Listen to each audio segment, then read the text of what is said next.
Assalamualaikum warahmatullahi wabarakatuh.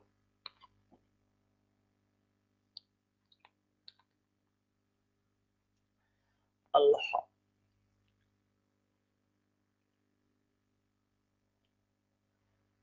Alhamdulillah.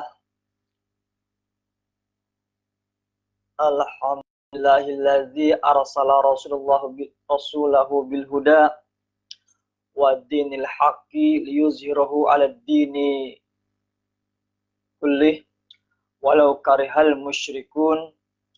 Ashhadu an la ilaha illallah wahdahu la syarikalah wa ashhadu anna muhammadar rasulullah. Allahumma sholli wa sallim wa barik ala sayyidina Muhammad wa ala alihi washabihi wa man tabi'ahum bi ihsani ila yaumiddin. Amma ba'd. Yang terhormat ini yang telah mengikuti pengajian 10 hari terakhir Ramadan, khususnya pada dini hari ini kajian tafsir surah Yasin.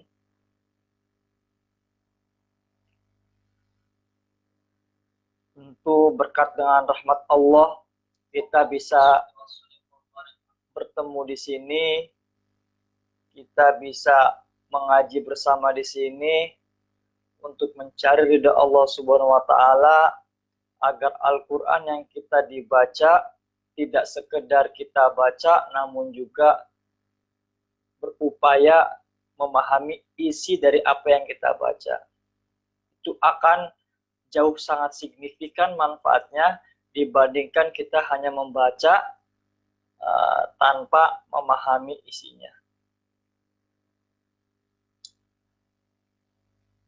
Shalawat dan salam atas Nabi Muhammad SAW, yang dimana salah satu penafsiran ini termasuk tafsir Nusantara, Yasin itu dianggap juga nama lain daripada Nabi Muhammad SAW, walau pada akhirnya hanya Allah yang mengetahui.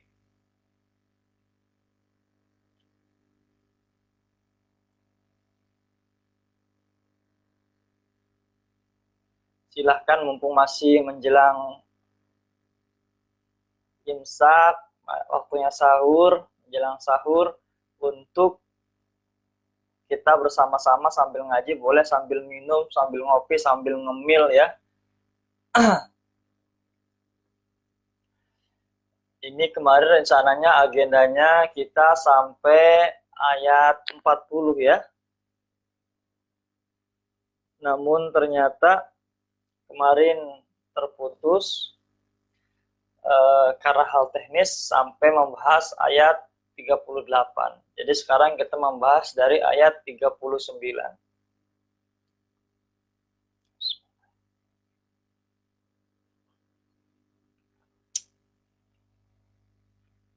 Nah, sebelum kita membahas, ini ada satu komentar yang menarik dari salah satu peserta mengaji via ngaji online ini. Silahkan bagi teman-teman yang memang serius mengikuti ngaji bareng ini 10 hari terakhir Ramadan ngaji online, nanti bisa gabung di grup ya. Ini yang sudah terregistrasi ada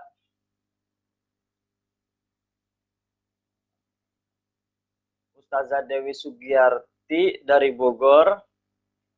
Yang kedua ada Ibu Eni Mei dari Padang. Nah, Ibu Eni Mei ini udah mengirimkan hasil daripada melihat kajiannya. Coba kita bacakan ya. Saya Eni Mei dari Padang sudah membuka video. Nah, ini kelihatan nggak ya? Ini komentarnya di grup. Saya Eni Mei dari Padang sudah membuka video dan sudah menyimak dengan sangat serius, sangat menarik. Memang mengikuti pengajian seperti ini.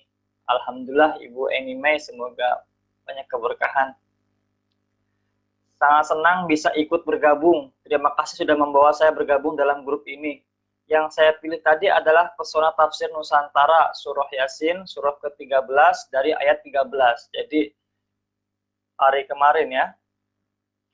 Dan seterusnya. Maaf, pertama sekali saya ingin memberi komentar tentang orang yang menjelaskan dalam video ini siapa dia. Apakah dia yang bernama Faisal Hilmi? Ya betul Ibu, ini saya sendiri Faisal Hilmi.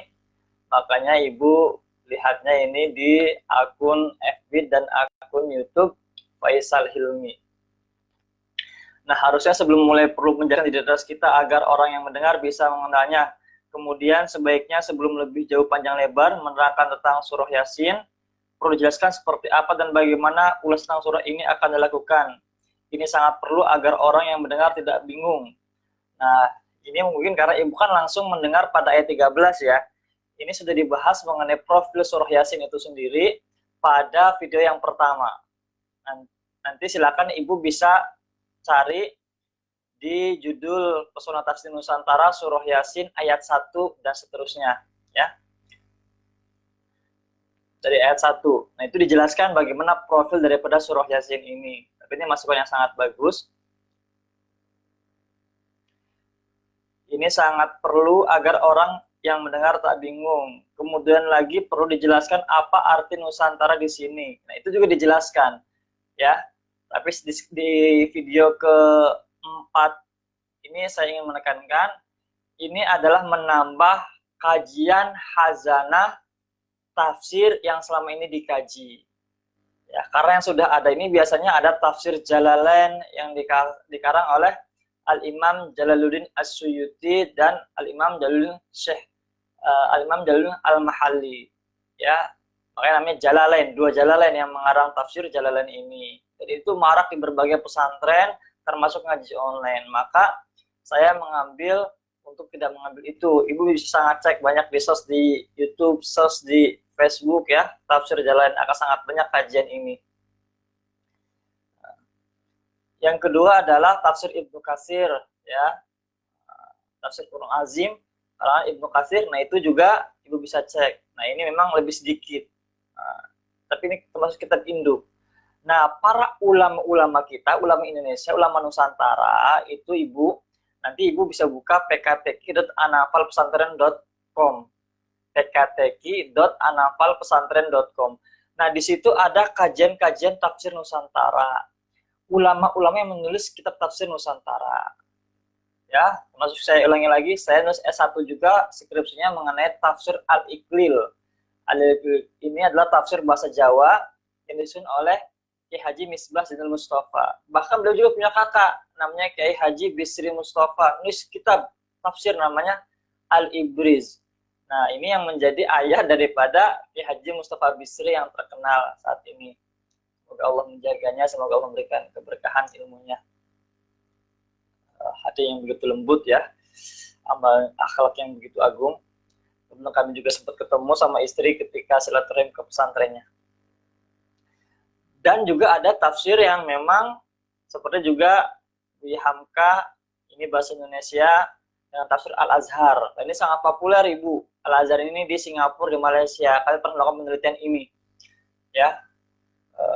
Bahkan pada zamannya karya-karya Bu Hamka ini menjadi pelajaran wajib sastra di Malaysia dan Singapura. Ada Prof. Quraisyihab dengan tafsir Al-Misbahnya.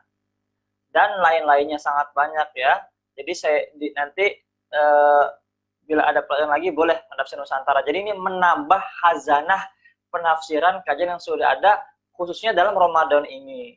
Nah, jadi kita menambahlah dan mengangkat para ulama-ulama kita. Nah, kebetulan saya juga selalu ngambil pasca sarjana tafsir. Nah, ini tafsir Nusantara yang diangkat ini adalah yang sedang dikaji juga dalam tesis saya ini. Nah, jadi bisa dibandingkan nanti Ibu dengan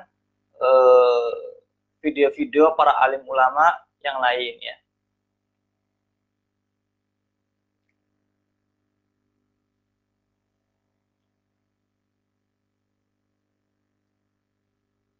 Kemudian lagi perlu dijelaskan apa itu Nusantara. Nah, itu artinya wilayah ya. Jadi tafsir-tafsir yang ulama-ulamanya berada di Nusantara. Nusantara ini mencakup Indonesia pada zaman dulu, Indonesia, Malaysia, Singapura, Filipina bagian selatan, Thailand bagian selatan, ya, terus Brunei Darussalam, negara ASEAN lah ya. Walaupun saat ini diksi Nusantara itu lebih spesifik Indonesia. Tetapi ketika saya ngobrol misalkan dengan Direktur Darul Quran Singapura, nah beliau sendiri memiliki ekspektasi, harapan, dan juga persepsinya Nusantara itu bukan hanya Indonesia, tetapi negara ASEAN ini termasuk Singapura itu sendiri. Nah, tapi saat ini ada penyempitan makna Nusantara itu adalah Indonesia. Nah, kalau saya menggunakan dua makna tersebut, Nusantara dalam arti negara Indonesia, juga Nusantara dalam arti makna ASEAN, ulama-ulama yang ada di ASEAN ini dan menggunakan bahasa-bahasa yang ada di ASEAN ini, ya. Juga ada tafsir yang pakai bahasa Arab, ya. Tafsir Munir karangan ayahnya waktu presiden kita, Kiai Haji Maruf Amin. Ayahnya, bukan ayahnya, keturunannya apa namanya, nenek moyangnya salah satunya ya. Itu Syekh Nawawi Al-Bantani itu menggunakan bahasa Arab ya, dan lain-lain.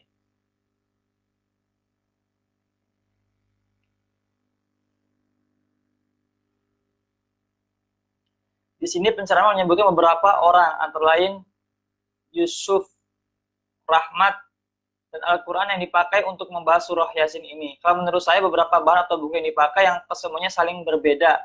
Yang menurut saya perbedaan itu hanyalah masalah bahasa saja. Hal ini boleh-boleh saja asalkan tidak melenceng dari tafsir yang ada dalam Al-Quran. Ini tafsir Al-Quran ibu ulama kita ya. Kami yang mendengar hanya bisa mendengar sebab kami tidak punya buku-buku yang membahas tentang surah Yasin. Yang kami punya cuma Al-Quran. Saya menyimak pengajian ini dari jam 11 malam sampai jam 12.20. Hanya ini komentar dari saya, terima kasih. Nah itu Ibu. Alhamdulillah, jadi Ibu sudah sangat senang bergabung. Jadi, apa namanya, terus bergabung, nanti bisa saling diskusi Ibu. Semoga Allah berikan keberkahan. Nah, nanti mungkin akan dibantu admin untuk link-link terkait yang sudah dibahas seperti video yang awal ya. Nah, kita langsung saja. Dan salah satu tujuannya dengan saya menggunakan 3 kajian tafsir Nusantara ini, tafsir Quran, saya ulangi lagi, ada 3 yang digunakan adalah, ini juga dijelaskan, saya tunjukkan covernya pada video yang pertama, tafsir Quran Karim, karya Kiai Haji Profesor Dr. Mahmud Yunus, yang kedua tafsir Quran oleh Kiai Haji Zainuddin Hamidi dan Fahrun HS, yang ketiga tafsir Rahmat oleh Kiai Haji Umar Bakri. Ini Ibu dari Padang ya, dari Sumatera. Kebetulan 3 mufasir ini juga dari Sumatera ya. Memang Sumatera ini termasuk juga dikatakanlah daerah Padang di sana dan sekitarnya itu menggunakan menghasilkan ulama-ulama ya, termasuk yang terkenal juga ada Syekh Yasin Padani. Nah, di samping ada ulama-ulama Jawa, ulama-ulama Sulawesi, ya, ulama Aceh, Abdurrahman Asingkel, dan nanti mungkin harapannya ada di ulama Papua juga dan sebagainya ya. Dan insya Allah untuk kajian tafsir ini di Indonesia adalah leader, rois ya, kajian tafsir di negara ASEAN ini, Asia Tenggara. Jadi kita perlu meneguhkan dalam rangka khairun nas anfa'un linnas, kita perlu meneguhkan dalam rangka kita agar menjadi umat terbaik. Man ta'allamal Qur'an, khairukum man ta'allamal Qur'an wa 'allamah. Oke, kita nanti saya pengen bikin buku Bu, insyaallah dari kajian Selasa nanti pada Idul Fitri akan dibukukan tafsir Yasin ini. Sekarang ayat 39 ya.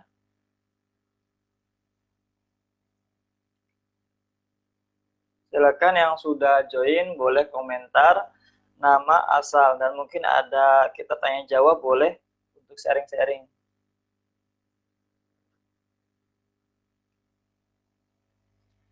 Ayat 39.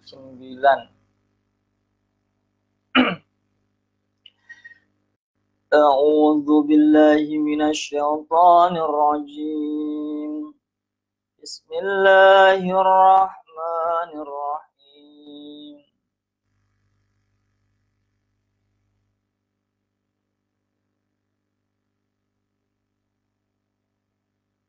والقمر قدرناه منازل حتى عاد كالعرجون القديم لا الشمس ينبغي لها أن تدرك القمر ولا الليل سابق النهار وكل في فلك يسبحون.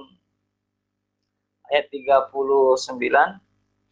Wal qamara, dan bulan, qadarnahu, telah kami tetapkan baginya, manazila, tempat peredaran, hatta, sehingga, setelah itu ada kembalilah ia, kal urjun, seperti bentuk tandan al-qadim yang tua. 39. Dan telah kami tetapkan tempat peredaran bagi bulan, sehingga setelah ia sampai ke tempat peredaran yang terakhir, kembalilah ia seperti bentuk tandan yang tua. Nah, Kementerian Agama memaknai ayat 39 ini, mereka itu tidak bulan itu pada awalnya kecil, berbentuk sabit. Kemudian setelah menempati tempat peredaran, ia menjadi purnama.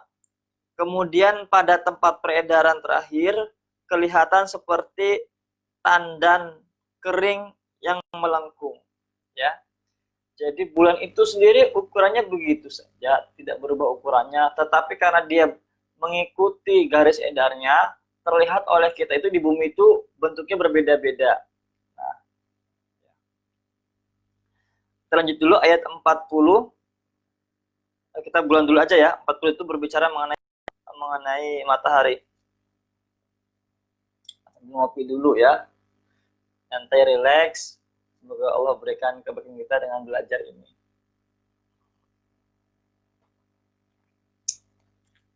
Mumpung masih waktu buka.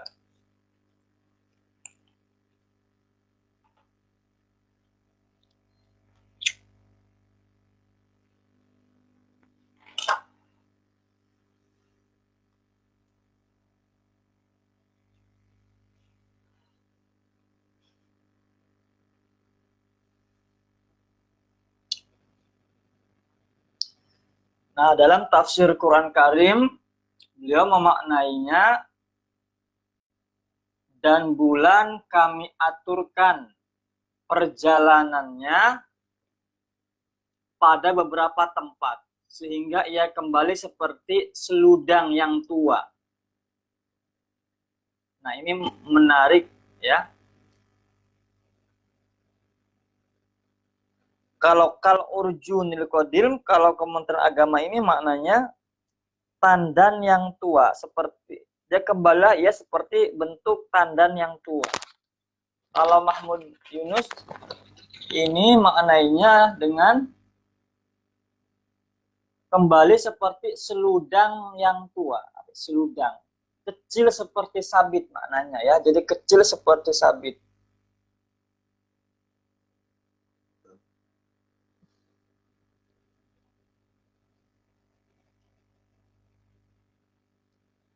Nah,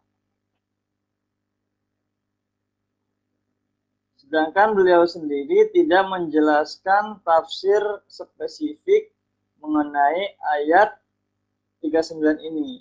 Tapi beliau nanti akan banyak membahas mengenai ayat yang 40 ini ya.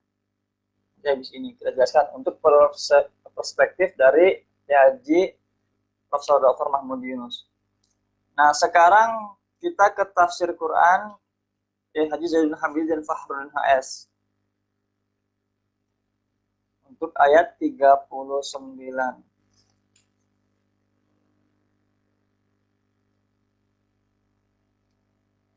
Dan bulan itu telah kami tentukan tempat-tempatnya.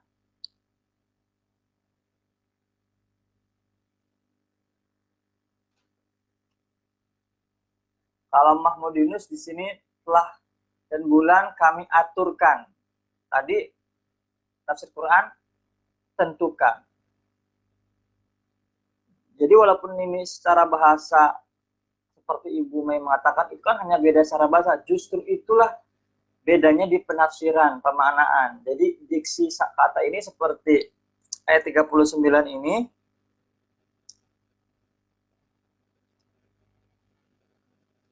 Qaddarnahu, nah itu dimaknai berbeda. Karena kita dalam menafsirkan itu kan nanti bahkan bisa mengambil makna yang berbeda daripada keumumannya, tapi masih betul. Misalkan Kementerian Agama, nah itu seperti yang saya sebutkan, kita merujuk itu menggunakan memaknainya, menerjemahkannya demikian. Dan Prof. Quraish Shihab itu setelah bikin tafsir, beliau bikin terjemahan ada yang sama, ada yang berbeda dengan Kementerian Agama. Bahkan beliau bikin terjemahan sendiri. Nah, sebelum tafsir ada terjemahan. Nah, ini maknanya satu kata per kalimat per ayat bisa sama bisa berbeda, tapi memang tidak beda jauh. Nah, tetapi dari pemilihan makna itu bisa menentukan penafsiran juga. Ini harus mempelajari ulumul Quran, ulumul tafsir, fawaid tafsir, ya, agar bisa memahami itu lebih dalam lagi. Bahkan bisa satu tema yang menjadi pertanyaan, pilihan diksi, makna yang berbeda bisa jadi skripsi, tesis, bahkan disertasi. Tergantung signifikansi, pengaruhnya, dan sebagainya. Nah, ini jadi kalau tafsir Quran, qaddarnahu itu, dan bulan itu telah kami tentukan ya tempat-tempatnya sampai kembali seperti mayang yang telah tua. Nah, ini kal urjunil qadim, mayang yang telah tua. Ini saya termasuk generasi milenial, katakanlah. Memaknai ini agak tidak mudah ya. Jadi Kementerian Agama juga memaknainya dengan tandan yang tua. Mahmud Yunus dengan seludang yang tua. Ya, terus di sini juga tafsir Quran mayang yang telah tua. Nah, beliau menafsirkan tafsir Quran ini bengkok dan melengkung sebagai bulan sabit. Ya, jadi telah kami tentukan tempat tepatnya sampai dia kembali lagi bentuknya itu seperti mayang yang telah tua. Nah, itu maksudnya mayang telah tua itu bengkok dan melengkung sebagai bulan sabit. Nah, makanya tadi Ahmad ini juga memaknainya dengan kecil seperti sabit. Ya. Nah, bagaimana dengan tafsir Rahmat Haji Umar Bakri ayat 39?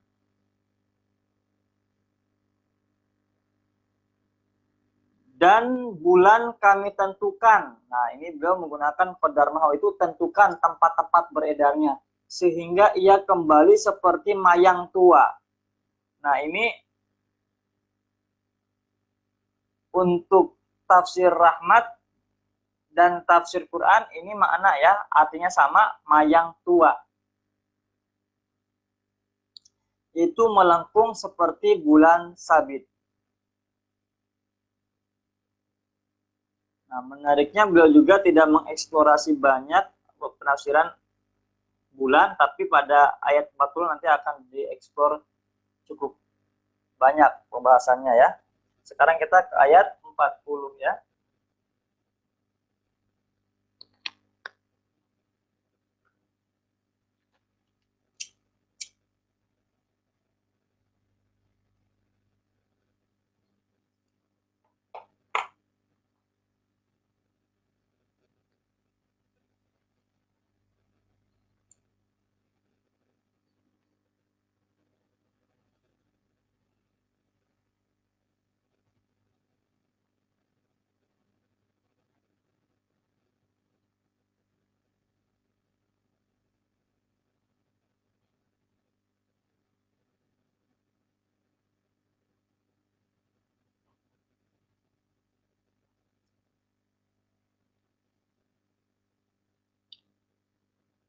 La syamsu yanbaghi laha an tudrikal qamara walal lailu sabiqun nahar wa kullu fi falaki yasbahun.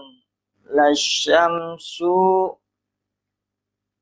yang bagilaha, tidak mungkin bagi matahari. La syamsu yang bagilaha, tidak mungkin bagi matahari.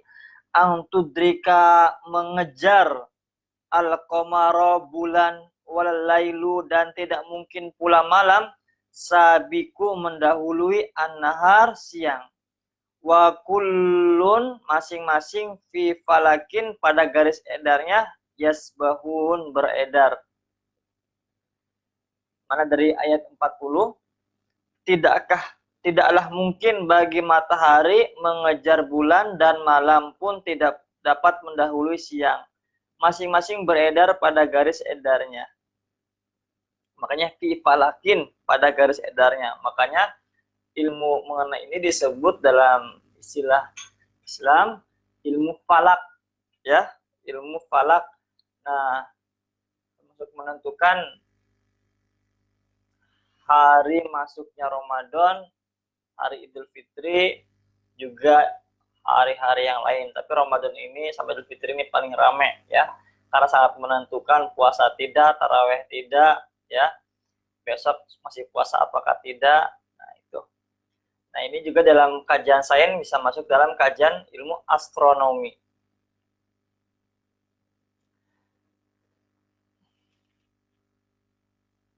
Nah ini dalam tafsir Quran.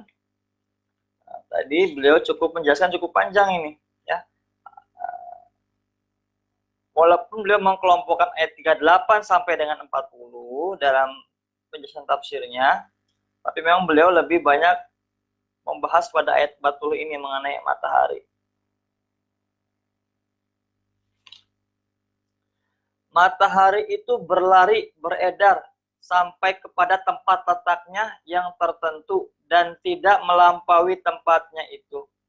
Kalau kita perhatikan, matahari itu waktu tengah hari tepat, 1/2 siang. Nih saya kelihatan ia di puncak kepala. Nah, orang-orang yang ada di Khatulistiwa, seperti orang-orang yang tinggal di Bonjol, Sasak, Pontianak, yaitu pada tiap-tiap 21, tanggal 21 bulan Maret. Kemudian ia berpindah dengan berangsur-angsur ke sebelah utara. Pada 21 bulan Juni, matahari itu telah miring dari kepala orang-orang yang di Khatulistiwa. Kira-kira 23,5 derajat. Karena ia di waktu itu di Buruj Saratan, kepiting, krif, maka matahari tidak melampaui buruj itu. Malahan ia kembali dengan berangsur-angsur ke Khatulistiwa. Pada 23 September, matahari telah berada kembali di puncak kepala orang-orang yang di Khatulistiwa. Ya. Kemudian ia berangsur-angsur miring ke sebelah selatan sampai pula 23,5 derajat. Karena ia berada di Buruj, jadi namanya kambing hutan, Steenboks, yaitu pada 22 Desember. Kemudian matahari kembali surut dengan berangsur-angsur ke Khatulistiwa sampai 21 Maret ia berada kembali di Khatulistiwa. Jadi matahari itu tidak melampaui perjalanannya, tadi garis edarnya. Ya. Polanya sama di situ. Tapi di sini lebih tepat bukan pola, tapi garis edar.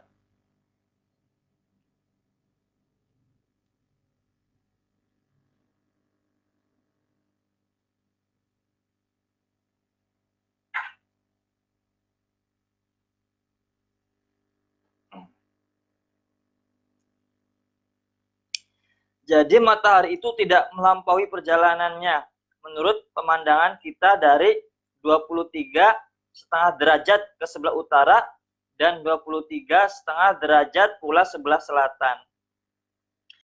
Itulah yang dinamakan tempat letaknya yang tertentu. Nah, di sini tadi ada qadar nahu.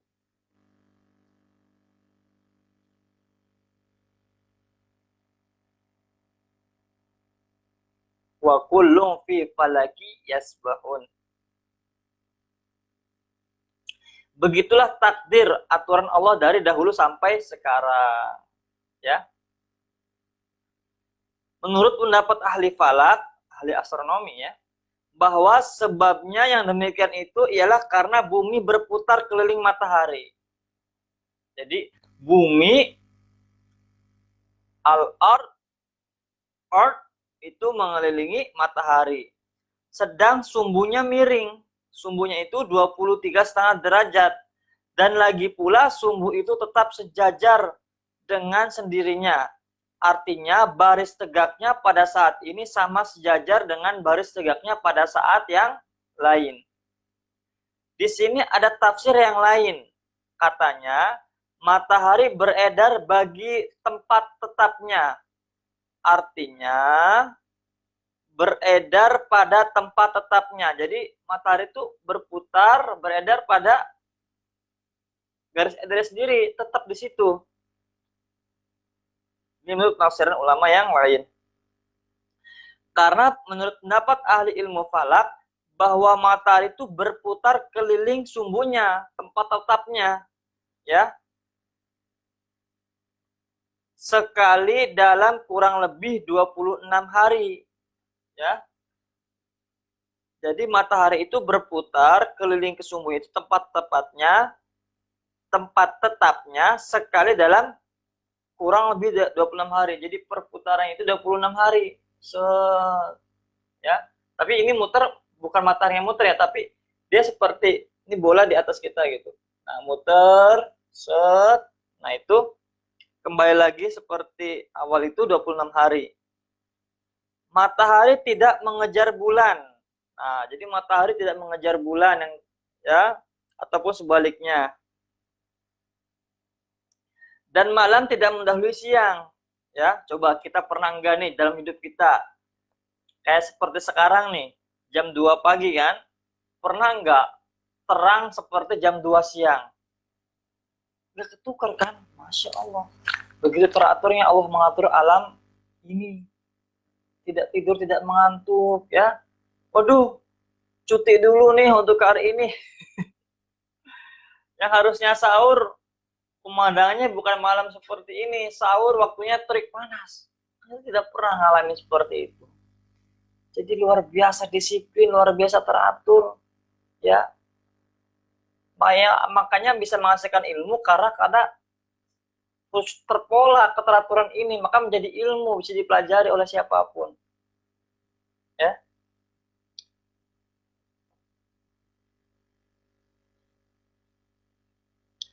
Malahan tiap-tiapnya itu beredar pada falaknya, tempat peredarannya masing-masing dengan peraturan yang baik. Sebagai bukti terang atas adanya Allah yang Maha Kuasa. Siapa yang mengatur semua ini? Apakah Anda mengatur? Kan tidak. Apakah kita mengatur? Kan tidak. Coba ada yang sedang bekerja. Makanya, tugasin para malaikat ini, malaikat ini, malaikat ini, malaikat ini. Ya, termasuk ada yang menjaga arsy. Tidur pun Allah jaga. Ya, barangkali ada makhluk yang masuk ke kuping, ke hidung. Ya.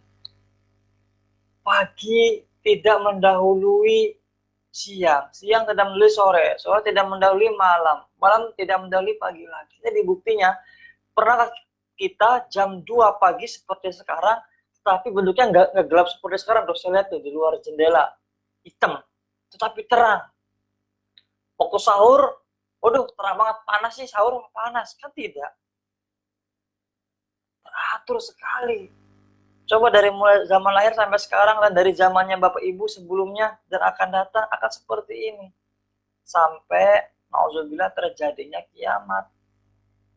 Tidak ada lagi keteraturan.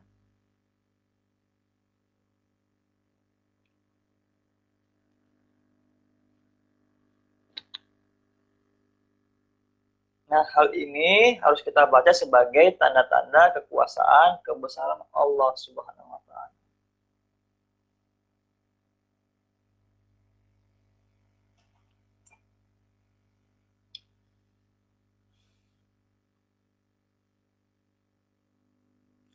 Allah telah mengatur perjalanan bulan.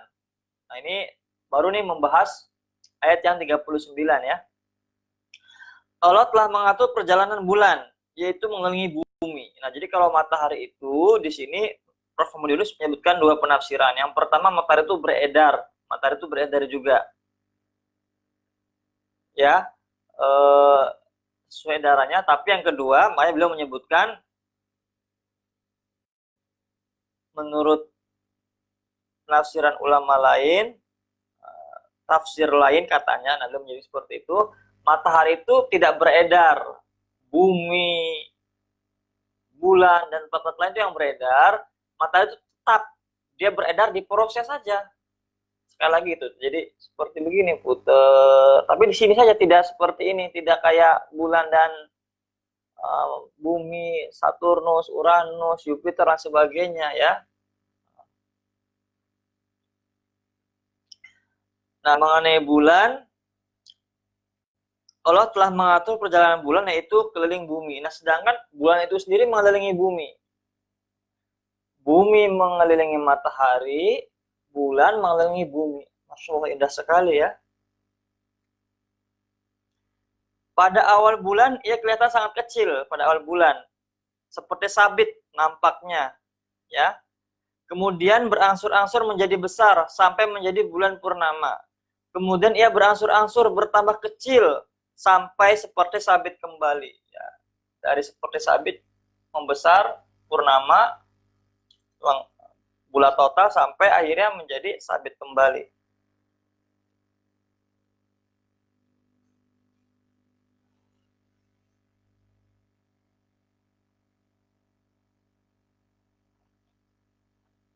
Perjalanan itu teratur dengan peraturan yang tetap, sehingga ahli ilmu falak dapat menentukan bila awal bulan dan bila gerhananya dengan menentukan jam, menit, dan secondnya, detiknya. Sebab itu dapatlah mereka memperbuat daftar perjalanan bulan itu dengan hisab, perhitungan falaki. Hisab falaki maksudnya perhitungan astronomi. Kita dapat menentukan perjalanan kereta api dengan perantaraan daftarnya, bukunya, sehingga dapat kita katakan bahwa kereta api itu pada pukul 7 pagi, umpamanya di stasiun A. Meskipun kita tidak pergi ke sana, maka begitu pula ahli falak dapat menentukan awal bulan dan gerhana bulan meskipun dia tidak melihat ke langit dengan mata kepalanya. Nah, di Jakarta ada alat teropong, Lembang. Nah, ini kan sebetulnya ini bukan di Jakarta, lebih tepatnya ini Lembang, ini Bandung ya. Disediakan untuk ini observatorium, namanya cukup dengan ahli-ahlinya. Jadi di Indonesia itu beliau menyebutkan Jakarta. Memang kalau orang dari luar Jawa, khususnya di luar Jakarta, itu menyebut Jabodetabek atau kota besar di Jabodetabek ini dengan Jakarta. Walaupun itu dia Tangerang, Bogor, Depok, Bekasi, Tangsel ya. Tangsel baru pecah ya. Jadi kota tersendiri. Nah, ini Lembang ini maksudnya Bandung. Karena beliau ini orang Sumatera. Prof. Muhammad Yunus ini. Ada observatorium. Nah, ini berarti observatorium ini sebelum kemerdekaan juga sudah ada. Nah, ini tentu pembahasan ini akan lebih mantap jika yang membahas ini adalah para ahli astronomi, ahli falak ya, ayat-ayat ini. Tadi ayat ini dari 48 ya, ayat 38, saya ulangi lagi, ayat 38 sampai 43 ayat, 38, 39, 40 ini membahas astronomi. Jadi yang baca Yasin bukan hanya ibadah, taubat ya, istighfar ya, ingat akhirat, pertanggungjawaban, mata berbicara itu iya, tapi juga ayat seperti ini jangan ditinggalkan. Ada ayat astronomi yang penting dan membuktikan kebenaran Islam dan mengajak orang-orang saintis, ahli ilmuwan untuk membuka bahwasanya agama ini sejalan dengan ilmu pengetahuan, fakta ilmiah, ya, bahkan lebih maju daripada sains. Saya bisa saja kesimpulannya, hipotesanya itu belum final, terus bergerak. Nah, bagaimana dengan di tafsir Quran? Nah, tafsir Quran ini pada ayat 40 beliau tidak menafsirkannya ya. Tadi sudah membahas penafsirannya di ayat 39 saja mengenai bengkoknya itu seperti bulan sabit bulan. Nah, ini cukup nanti dibahas lagi di tafsir rahmat nih. Nah,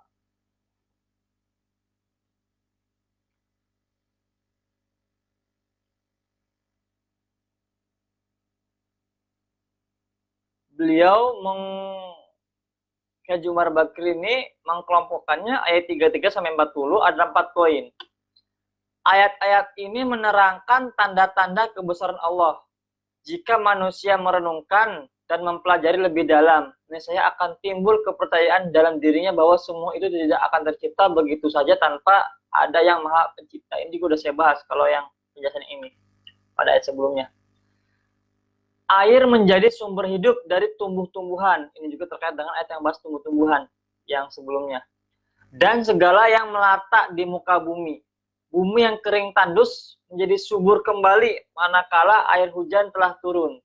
Suatu perbandingan bagaimana Allah menghidupkan orang-orang yang telah mati. Nah, ini baru nih dua spesifik, dua poin pembahasan dalam ayat 38 sampai 40. Jadi ayat 38 sampai 40 beliau menafsirkan dua poin. Yang pertama, matahari, bulan, planet-planet dan satelit-satelit lain di ruang angkasa berputar menurut garis edarnya yang sudah tertentu. Ibarat kereta api sudah ada relnya. Nah, ini beliau perumpamaannya sama dengan Mahmud Yunus ya, mengenai kereta api. Sudah ada relnya, sehingga tidak terjadi tabrakan di jalan dan di waktu akan masuk stasiun. Luar biasanya ciptaan Allah ini. Kereta kan pernah lihat kejadian tabrakan kan, seperti di Bintaro, di jalurnya, manusia sudah buat sistem biar nggak tertabrak. Masuk stasiun, keluar stasiun, masuk stasiun, keluar stasiun. Tapi ternyata namanya manusia ada aja celahnya, sistemnya ada aja tidak berfungsi secara maksimal, tertabrak. Tapi bayangkan Allah. Memang kita belajar bagaimana Allah membuat sistem ini.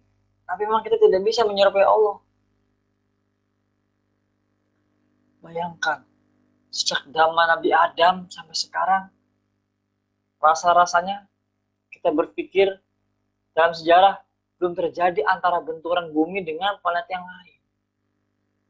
Bahkan dengan satelit pun. Hanya saja mungkin pada kisah Nabi Muhammad ada bulan terbelah menjadi dua. Tapi tidak berbenturan dengan bumi. Karena mungkin kalau bumi pernah berbenturan, mungkin ada bekasnya. Menarik. Coba kita baca bareng-bareng. Dalam sejarah sejak bumi diciptakan, adakah histori kejadian bahwasanya bumi pernah bertabrakan baik dengan planet lain, Jupiter, Saturnus, Uranus, Plato, atau dengan planet, dengan satelit, bulan, dan satelit dari masing-masing barangkali planet yang lain. Tidak, paling asteroid, meteor, dan sebagainya ya. Jadi Allah tuh benar-benar menjaga ini. Tadi kereta karena bisa aja kejadian dan sudah banyak kejadian termasuk yang di Bintaro itu. Karena saya pernah tinggal di Bintaro, jadi tahu sejarahnya waktu itu dan dibuat film kejadian tabrakan kereta ini. Ya.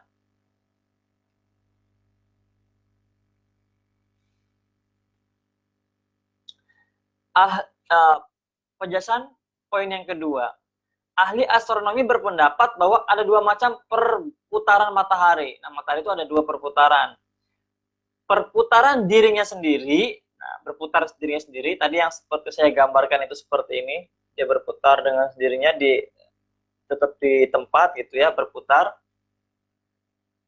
Dan edarannya bersama planet-planet dan satelit sekitarnya yang disebut juga gugusan matahari.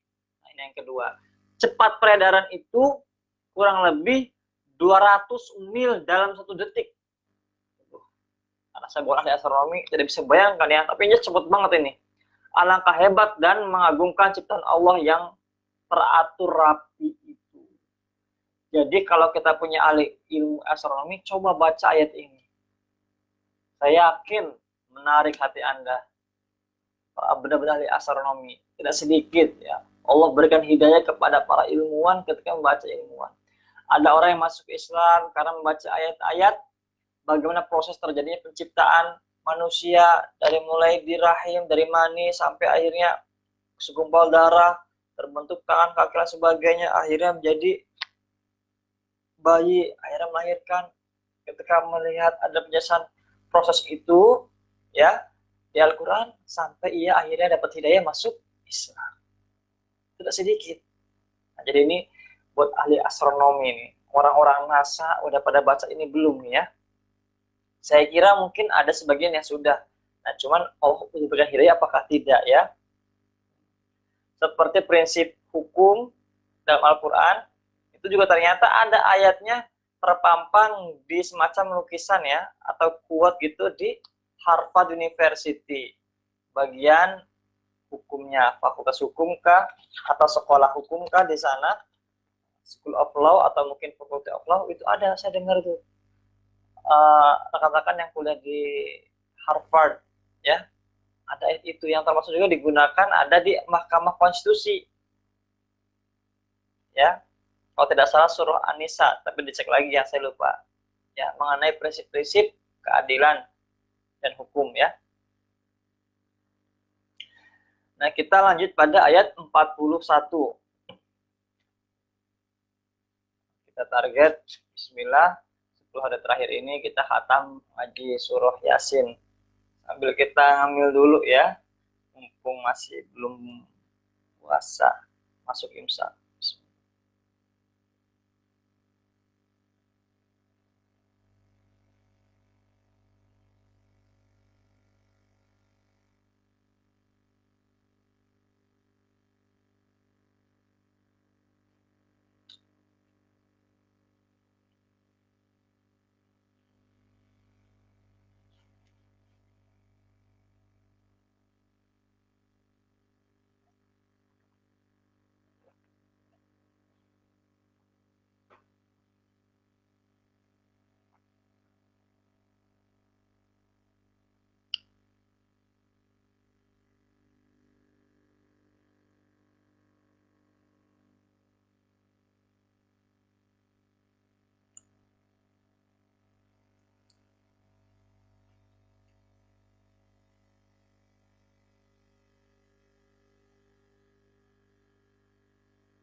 Kita lanjut pada ayat 41 ya.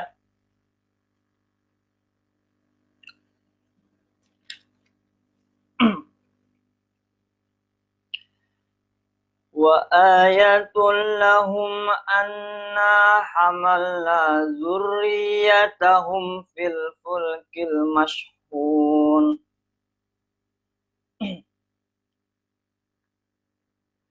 Kita baca sampai ayat 45.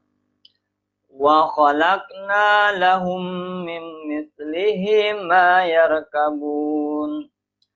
Wa inna sya'nugrikuhum fala sarikha lahum wa lahum yunqadhun illa rahmatan minna wa mata'an ila hin. Wa idza qila lahum ittaqu ma baina aydikum wa ma khalfakum la'allakum turhamun.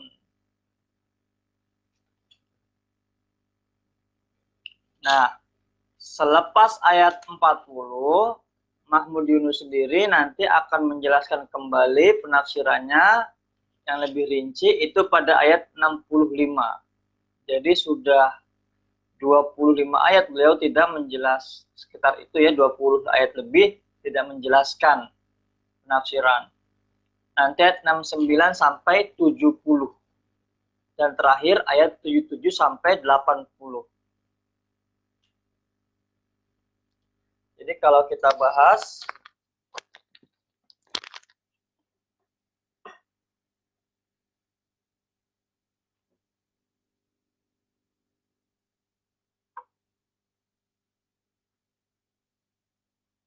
kita petakan dulu ya. Kita sudah setengah mengaji, ini sudah sampai dengan ayat 40. Nah, total ayat daripada surah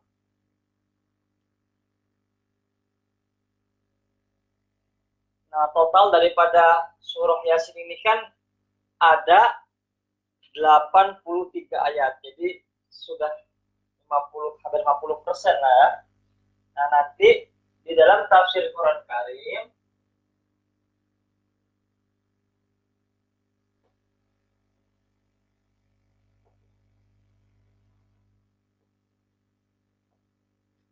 yang disusun oleh Profesor Otto Muhammad Yunus, beliau nanti akan mengumpulkan penjelasannya setelah ayat 40 itu adalah pada ayat 65.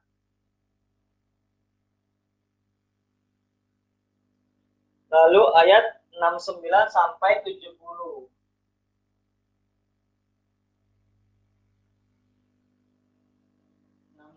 Sampai 70.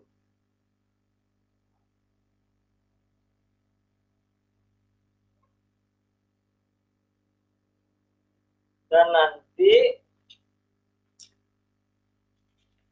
akan menjelaskan lagi yang terakhir pada ayat 77 sampai 80. Ingat, memang tidak semua ayat itu perlu ditafsirkan. Ada yang dianggap sudah jelas, maka perlu ada penjelasan lagi. Cukup terjemah, cukup makna saja. Nah, ini ada 3 bagian. Nah, bagaimana dalam tafsir Quran karya Kiai Zainul Hamidi dan Fakhrul HS. Ingat, beliau tidak mengelompokkan. Kalau beliau seperti catatan kaki footnote penafsirannya ya. Nah, dari ayat 40 beliau nanti akan menafsirkan ayat 42, 45, 42, 45,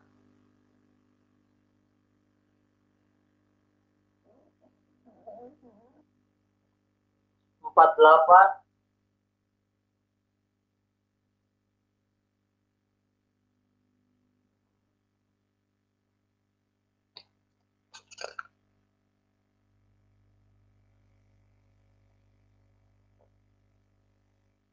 ayat 70,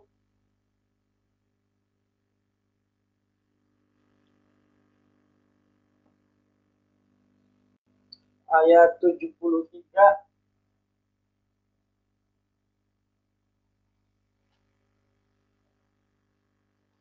ayat 75,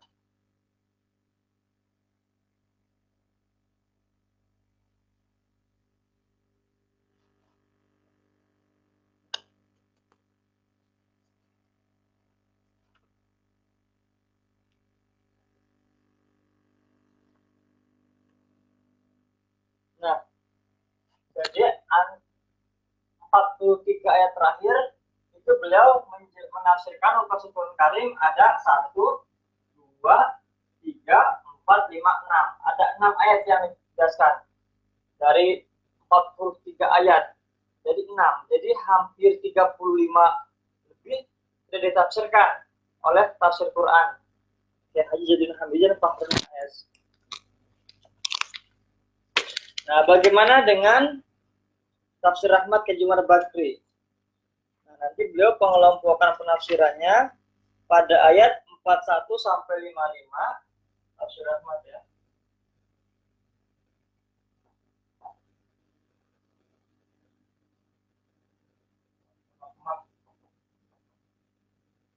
Ayat 41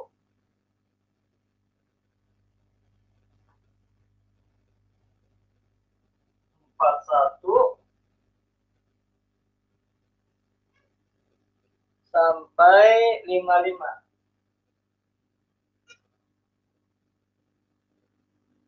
Terus nanti 59 sampai 68.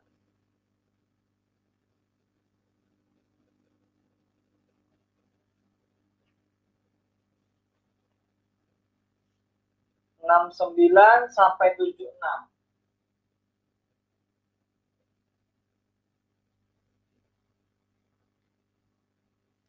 Terakhir 77 sampai 83.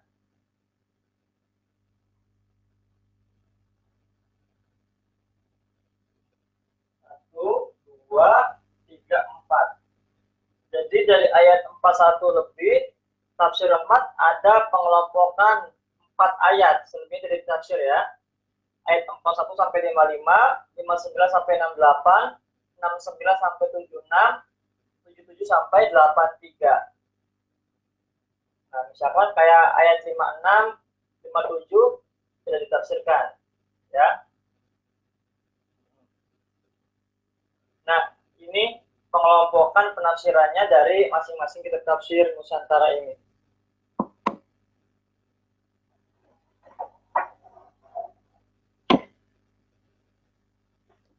Insya Allah kita optimis sebelum Idul Fitri bisa selesai ya. Karena ini sudah setengah ayat. Kita lanjut pada ayat 41 ya. Wa ayatun, dan suatu tanda, maksudnya kebesaran Allah, lahum bagi mereka, anna adalah bahwa kami hamalna angkut dzurriyyatahum keturunan mereka fil fulki dalam kapal al mashhun yang penuh muatan. Ayat 41. Dan suatu tanda kebesaran Allah bagi mereka adalah bahwa kami angkut keturunan mereka dalam kapal yang penuh muatan.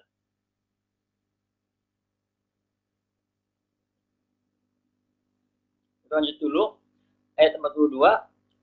Wa khalaqna lahum min mithlihi ma yarkabun. Wa khalaqna, dan kami ciptakan juga lahum untuk mereka min mithlihi, angkutan lain seperti itu, ma yarkabun, apa yang mereka kendarai. Wa inna sya, dan jika kami menghendaki, ayat 43 ya. Wa inna sya, dan jika kami menghendaki, nughriqhum, maka kami tenggelamkan mereka. Fala sorikha, maka tidak ada penolong lahum bagi mereka. Walahum, dan tidak pula mereka yunqazun, diselamatkan. Illa rahmatan, melainkan karena rahmat yang besar, minna, dari kami, wa mata'an, dan untuk memberikan kesenangan hidup, ilahin, sampai waktu tertentu. Wa idza, dan jika kila lahumuttaku, dikatakan kepada mereka, takutlah kamu, ma baina aidihim, akan siksa yang di hadapanmu di dunia, maksudnya wa ma khalfakum, dan azab yang akan datang, maksudnya di akhirat, la'allakum, agar kamu turhamun, mendapat rahmat. Ayat 41. Dan suatu tanda kebesaran Allah bagi mereka adalah bahwa kami angkut keturunan mereka dalam kapal yang penuh muatan. 42. Dan kami ciptakan juga untuk mereka angkutan lain seperti apa yang mereka kendarai. Nah, Kementerian Agama ayat 42 ini memberikan penafsiran atau penjelasan. Hewan-hewan tunggangan dan alat-alat pengangkutan umumnya. Jadi sebelum diketemukannya teknologi bisa mengangkut manusia, mengangkut barang, itu menggunakan hewan, ya. Unta, kuda, keledai, ya. Kalau ayam tidak bisa, sapi masih bisa, kerbau masih bisa. Kalau ayam udah nggak bisa ngangkat barang, nggak bisa ngangkat manusia, apalagi ya. Tapi mungkin seperti apa, ayam kun-kun ya, yang besar ya. Maka zaman Nabi Sulaiman, burung bisa mengantarkan surat ke Ratu Bilqis, ya. Nah, bagaimana dalam tafsir Quran Karim?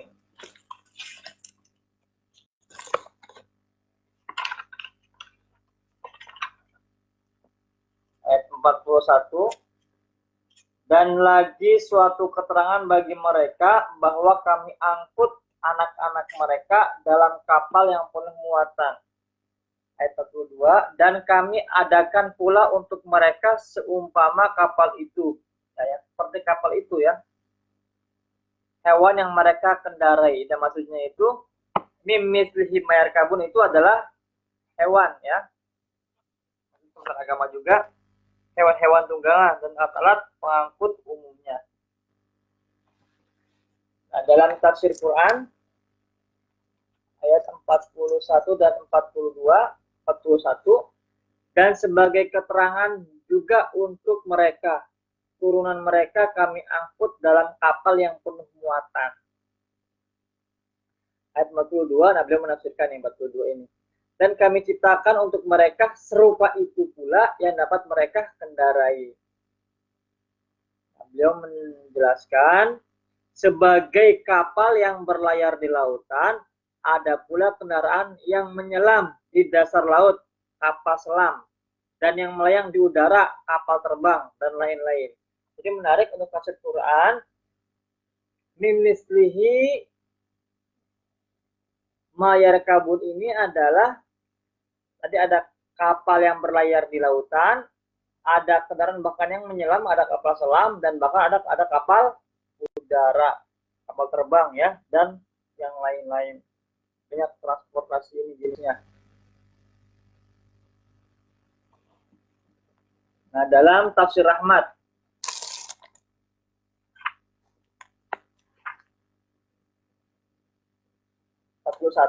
dan tanda kekuasaan Allah bagi mereka ialah bahwa kami pindahkan mereka dan keturunan mereka dalam kapal yang penuh muatan. 42. Dan kami ciptakan untuk transportasi mereka seumpama kapal itu.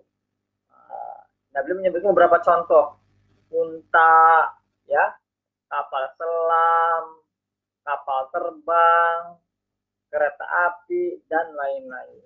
Ya, untuk 42 ini. Sekarang kita ayat 43.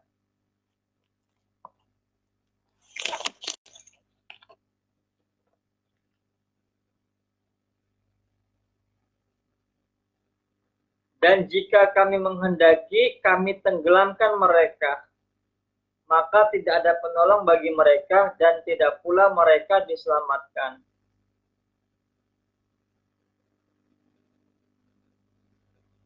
44. Melainkan kami selamatkan mereka karena rahmat yang besar dari kami dan untuk memberikan kesenangan hidup sampai waktu tertentu. Wa mata'un ilahin. Kesenangan hidup sampai waktu tertentu. 45. Dan apabila dikatakan kepada mereka, takutlah kamu akan siksa yang di hadapanmu di dunia dan azab yang akan datang di akhirat agar kamu mendapatkan rahmat. Nah, ini Kementerian Agama ya. Jadi wa idza qila lahumuttaqu ma baina aidikum. Nah, maksud baina aidikum adalah di dunia, wa ma khalfakum di akhirat. La'allakum turhamun. Nah, itu. Nah, bagaimana dengan tafsir Quran Karim? Ayat 43. Jika kami menghendaki, niscaya kami karamkan mereka itu. Nah, kapal itu ya. Maka tak ada penolong mereka dan tidak pula mereka dilepaskan. Ya, coba Titanic. Ya, yang katanya besar sekali, bahkan mungkin pada zamannya terbesar. Kuat, ya, diagung-agungkan. Ternyata pada pertama kali berlayar, menabrak batu gunung es. Siapa yang bisa menyelamatkan? Allah.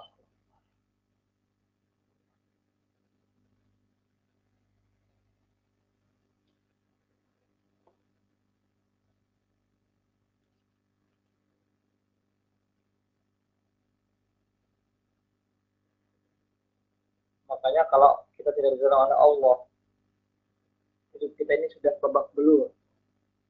Sistem kehidupan kita ini sudah babak belur. Dari sistem bangsa, sistem pribadi, sistem keluarga, sistem bangsa, sistem internasional, sistem alam semesta ini ya betul dalam genggaman Allah. Makanya di sini disebutkan fala sorikha lahum wa lahum yunqadun. Maka ada penolong mereka dan tidak pula mereka dilepaskan. Allah yang bisa menolong kita ini. Di atas daripada upaya-upaya ikhtiar kita sebagai manusia untuk menolong diri kita dan orang lain. Lanjut ke ayat 44. Kecuali dengan rahmat dari kami dan untuk kesukaan. Sehingga hingga seketika sampai ajalnya. Ini diksinya yang digunakan adalah kecuali dengan rahmat dari kami dan untuk kesukaan hingga seketika. Memang ini agak tidak mudah dipahami ya, makanya secara agama lebih mudah dicerna ayat 44 ini. Melainkan kami selamatkan mereka karena rahmat yang besar dari kami dan untuk memberikan kesenangan hidup sampai waktu tertentu. Jadi kesenangan hidup di sini untuk kesukaan, kesenangan hidup hingga seketika. Maksudnya tadi sampai waktu tertentu. Nah, waktu tertentu ini kalau dalam tafsir Quran Karim sampai azalnya. Kita bisa menikmati itu sampai azalnya. Bagaimana kapal berlayar. Ya.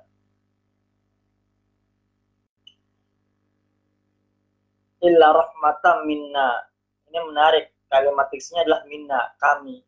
Maka keselamatan juga, pertolongan dari Allah juga itu perlu daripada ikhtiar kita juga sebagai manusia, tidak mutlak kita menyerahkan kepada Allah tanpa ikhtiar. Maka di sini diksinya minna. Allah bekerja katakanlah tidak sendirian melalui sistem sunatullah yang sudah Allah buat sendiri, ya, termasuk para malaikat, termasuk manusia.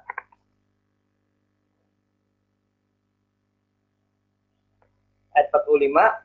Apabila dikatakan kepada mereka, takutlah akan siksa yang di hadapanmu. Nah, ini juga sama beliau seperti Kementerian Agama. Maksudnya di dunia dan yang akan datang. Maksudnya di akhirat. Mudah-mudahan kamu mendapat rahmat. Ya. Nah, dalam tafsir Quran ayat 43 ya. Dan kalau tafsir Quran dulu yang disyarah oleh Kiai Haji Zaidin Hamidin dan Fahruddin HS. Dan kalau kami kehendaki, kami karamkan mereka sehingga mereka tidak mempunyai penolong dan mereka tidak dapat diselamatkan. 44. Melainkan dengan rahmat dari kami dan kesenangan sampai waktunya. 45.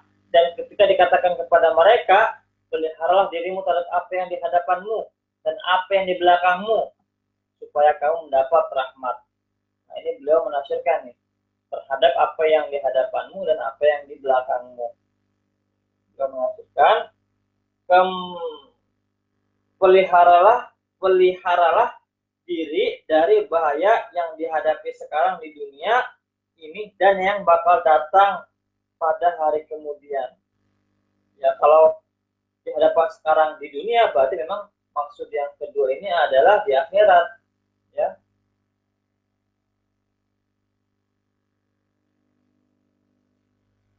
Nah, tafsir rahmat ayat 43. Dan jika kami kehendaki, niscaya kami karamkan mereka. Kalau Allah berkehendak, ya. Niscaya kami karamkan mereka, maka tidak ada yang menolongnya dan tidak pula dapat diselamatkan. 44. Melainkan dengan rahmat kami untuk kesenangan sementara. Nah, ini kesenangan sementara maknanya, ya. Diksi yang diambil agak berbeda. Wa mata'an ilahi, kesenangan sementara. 45. Dan apabila dikatakan kepada mereka, takutlah akan siksaan yang telah terjadi dan yang akan terjadi, supaya kamu mendapat rahmat. terkait dengan ayat ini, apalagi mengenai kapal ini yang berlayar, memang di situ ada tanda-tanda kekuasaan Allah. Memang di situ Allah yang menjaga, ya, bagaimana terjadinya sistem ini bisa berjalan, keseimbangan ini, ya. Dan ini juga dibahas pada waktu siang Explore terakhir ini pada kajian ayat-ayat traveling. Nah, ini kita bahas, coba kita cek ya.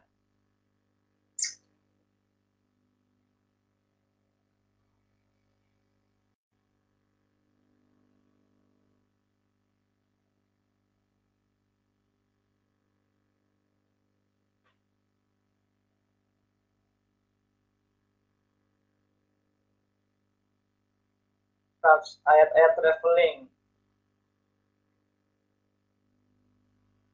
Nah, ini pada surah Luqman, surah ke-31 ayat 31. Nah, ini berkaitan nih secara makna ya. Coba.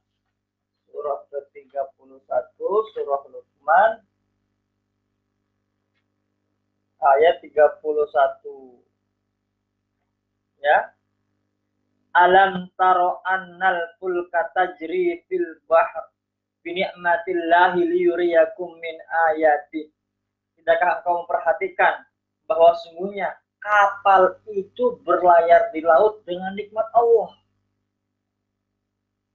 Nikmat Allah ini penjelasannya di tafsir ayat-ayat traveling ya, silahkan dibuka pada kajian surah Luqman, surah ke-31.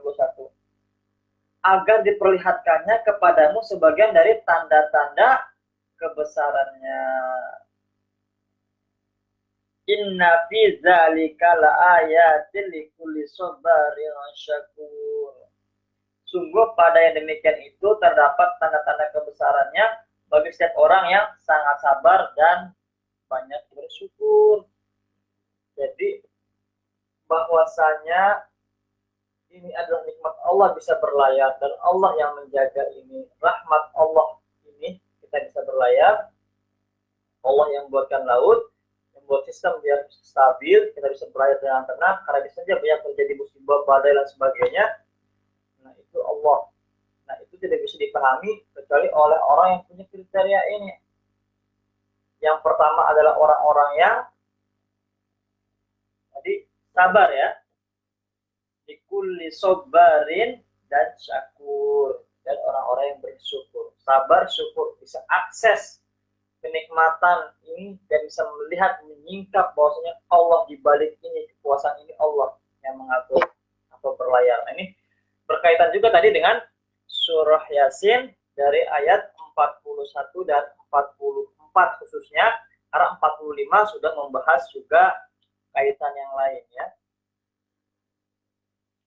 Sekarang kita lanjut pada ayat 46. 10 menit lagi sudah jam 3 ya. Akan kita akhiri. 46 ya.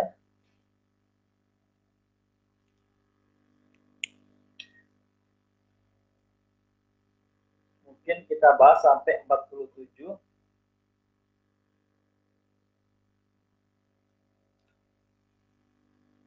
Silakan dibuka ayat 46, 47. Wa ma ta'tihim min ayatin min ayati rabbihim illa kanu anha mu'ridin. 47. Wa idza qila lahum anfiqu mimma razaqakumullahu qala allazina kafaru lillazina amanu amut'imu man law yasha'ullahu at'amah in antum illa fi dhalalin mubin. 46. Wa ma ta'tihim, dan tidaklah datang kepada mereka min ayatin, suatu tanda, min ayatin, dari tanda-tanda kebesaran Rabbihim, Tuhan, illa kanu, melainkan mereka selalu anha mu'ridin, berpaling darinya.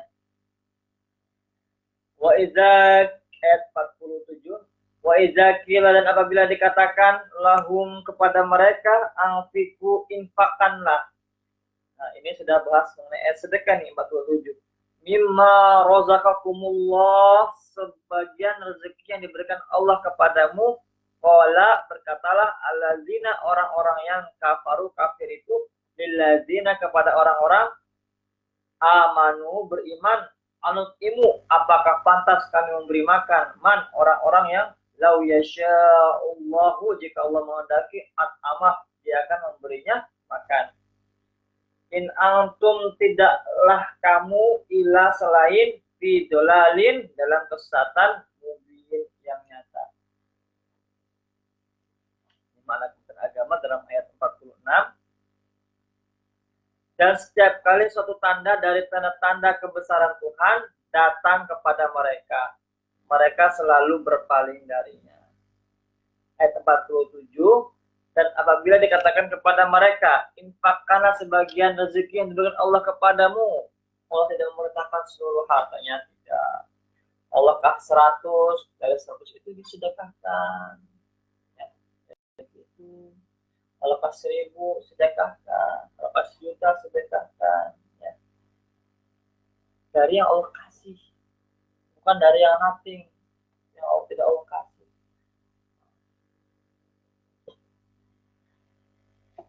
Orang-orang yang kafir itu berkata kepada orang-orang yang beriman, apakah pantas kami memberi makan kepada orang-orang yang jika Allah menghendaki, dia akan memberinya makan? Atau benar-benar dalam kesesatan yang nyata. Nah, bagaimana dengan tafsir Quran Karim ayat 46 ini? Setiap datang kepada mereka satu ayat keterangan. Nah, ayat ini kan kalau tadi mereka diartikan dengan tanda. Mampu ini mengartikannya ayat lagi nih. Setiap datang kepada mereka satu ayat keterangan di antara beberapa ayat Tuhan, lalu mereka berpaling daripadanya. Ayat-ayat itu berpaling, tidak mengimaninya, membangkang, melawan kebenaran, kebaikan dari Allah. 47. Apabila dikatakan kepada mereka, nafkahkanlah sebagian rezeki yang diberikan Allah kepadamu. Lalu berkata orang-orang yang kafir kepada orang-orang yang beriman, adakah akan kami beri makan orang jika Allah menghendaki? Niscaya Allah memberi makan. Kamu tidak lain hanya dalam kesesatan yang nyata. Bagaimana dengan tafsir Quran ayat 46? Setiap keterangan yang datang kepada mereka dari keterangan Tuhan, mereka membelakanginya. Mu'ridin ini menarik, beliau memaknainya dengan membelakanginya. Karena kalau Mahmudus berartinya berpaling, ini membelakangi. Di mana Wahid ya? 47. Dan apabila dikatakan kepada mereka, nafkahkanlah sebagian dari rezeki yang telah diberikan Allah kepada kamu. Maka orang-orang yang tidak beriman itu berkata kepada orang-orang yang beriman, akan kami berikanlah makanan kepada orang yang jika Allah mau, tentu orang itu diberinya makanan. Sesungguhnya kamu dalam kesesatan yang terang. Tidak ada yang nyata, ada yang terang. Ini seperti ayat-ayat yang sebelumnya, mubin ini ada yang namanya dengan terang, ada yang namanya dengan nyata, di mana wahid. Tafsir Rahmat ayat 46. Segala keterangan yang datang kepada mereka dari Tuhannya selalu mereka belakangi. Maksudnya adalah tidak mereka indahkan. Tafsir Rahmat 47. Dan apabila dikatakan kepada mereka, nafkahkanlah sebagian rezeki yang diberikan Allah kepadamu, maka orang-orang kafir berkata kepada orang-orang yang beriman, apakah kami akan memberi makan orang yang jika Allah menghendaki tentu akan diberinya makanan. Sungguhnya kamu terang sesat. Ya. Ini daripada, nah ini memang nanti akan bahas hal-hal baru ya pada ayat-ayat ini. Nanti pengelompokannya bisa tadi kalau mengikuti Keju Barbakri 41 sampai 55 ya.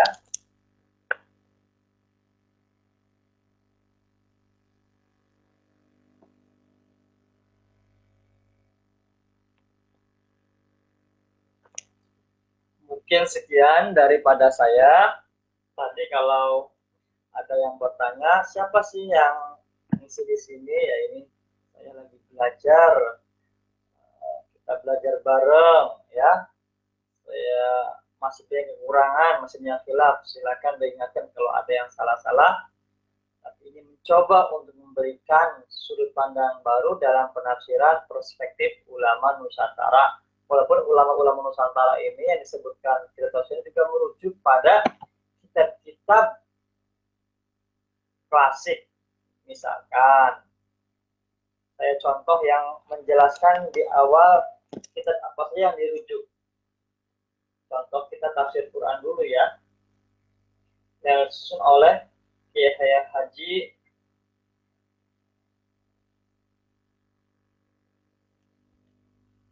Zainuddin Hamidi dan Bahrul HS.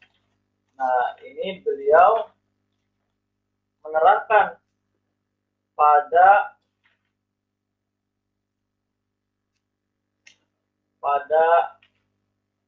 kata pengantarnya. Di sini judulnya sepatah kata.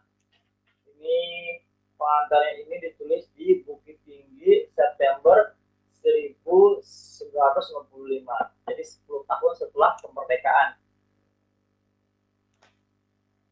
Di antara kitab-kitab yang lebih banyak kami jadikan bahan pengambilan untuk tafsir Quran itu adalah yang pertama adalah kitab Tafsir Al-Kabir yang disusun oleh Fakhruddin Ar-Razi. Ya. Yang kedua, Tafsir Fathul Qadir oleh Syekh Asy-Syaukani.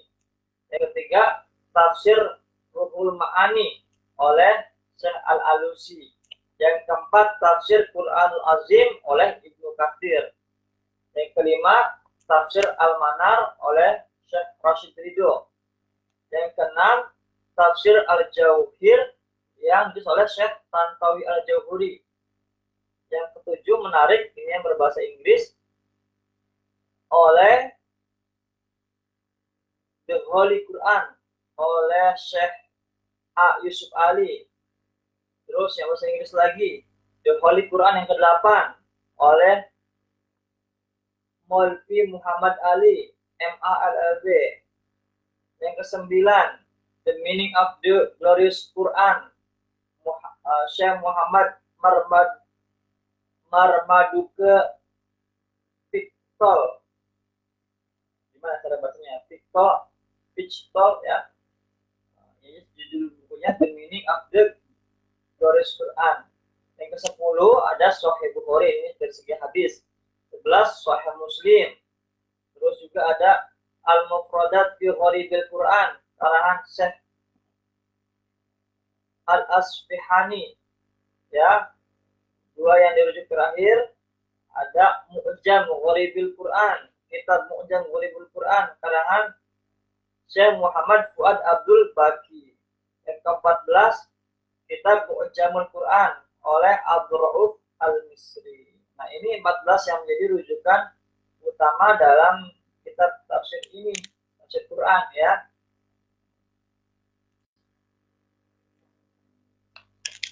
Sekali lagi, kalau ada kebenaran, inspirasi, kebaikan itu dari Allah Subhanahu wa taala. Jika ada kesalahan, ada kekurangan, khilaf, datangnya dari saya pribadi, mohon maaf ya.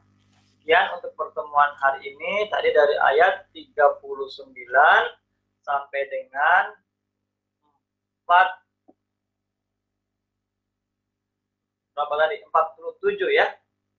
Sampai dengan 47. Semoga bermanfaat di dunia wal akhirah. Ya. Betul sampai ayat 47. Shadaqallahul azim. Allahumma rahamna bil Qur'an waj'alhu lana imaman wa nuran wa hudan wa rahmah. Allahumma zakkirna minhu ma nasina wa 'allimna minhu ma jahilna warzuqna tilawatahu ana al-laili wa atrafan nahar waj'alhu lana hujjatan ya rabbal alamin. Allah bless us with Al-Quran. Make it our leader, our life, our guide and blessing. Allah remind us of what we forget and teach us what we don't know. Oh my beloved Allah, do Al-Quran as our reading all night and all day, all night and all day. Make Al-Quran our foundation. Ya Rabbal Alamin.